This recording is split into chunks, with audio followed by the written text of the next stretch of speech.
var ya, Tukunet'in TS'ye gitsem Cino nasıl bağırıyordu. Tükre! Bak Tukunet'te 2 tane AFK var bize. Şey ne yapıyor bak. Orada Confidence. Yok bilmem ben. Bunlar o yani. Çok sorun yok. Bir dakika Türkçe. Orada Confidence'in tabanları nasıl hikayse tutuyor. Zım direkt kaçıyor. Jet gibi. Tukunet 4 oldu. 4-4. 5-4. Orada Confidence alabilir belki. 6-5, 7-5. Ama uslanmaz Cino her türlü siker affetmez. 10 oldular aga. Tukunet. Ama şeyler... Orada Confidence'in bir tane şamanını dikkat et izle, boş yere sıkıyor. Lak olmaya başladı amına koyayım, hangi mesaj çıktı bakalım. Oğlum şu her yerde Tukunet var amına koyayım, adamlar bir yere durmuyor ki, şuraya bak. Ama hiç bilgi yok sanki lan. Yok tabii, bu şaman. Diyeceksin şuraya kapıya 2 tane liga bak nasıl çat çat çakacaklar ortaya. Bu ilk Seam Kupa'ya Tiki kimi hangi rolü çıkardı biliyor musun? Kim?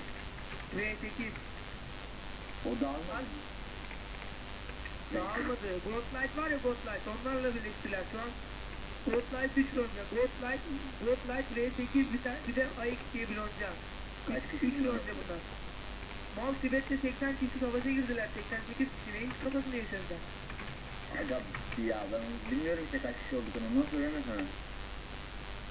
Bu V8 var ya, sana bir şey söyleyeyim mi? V8'in hatta bu V8 şeyden geliyor, Türk'ten geliyor, İstiklal'den. Valla. Valla bunların arkası çok sağlam. Yani bunların sırtı kolay kolay yere gelmez. Hatta bak şu anda Türkiye'de Tukunet'miş, Barbaros'muş, neymiş? Bu V8'de Türk'te oynayan adamları da gelse, yani arkasındakiler. Aha. V8 burada bir de Tukunet savaşa isterse 40 kişi girsin, V8 100 kişi girer gene Tukunet alır. Tukunet yani doğru. Düştü ağzına Tukunet. Tukunet yendi. Ha şimdi Maşallah kardeşim ya, bu orhan 133 tane izleyici var amına koyayım. aynen he. Abi Tukunet diyorsun amına koyayım, doğru mu? O değil lan. Forza savaş bitti, şamanlar daha yeni başlıyor topluluğa titremeye.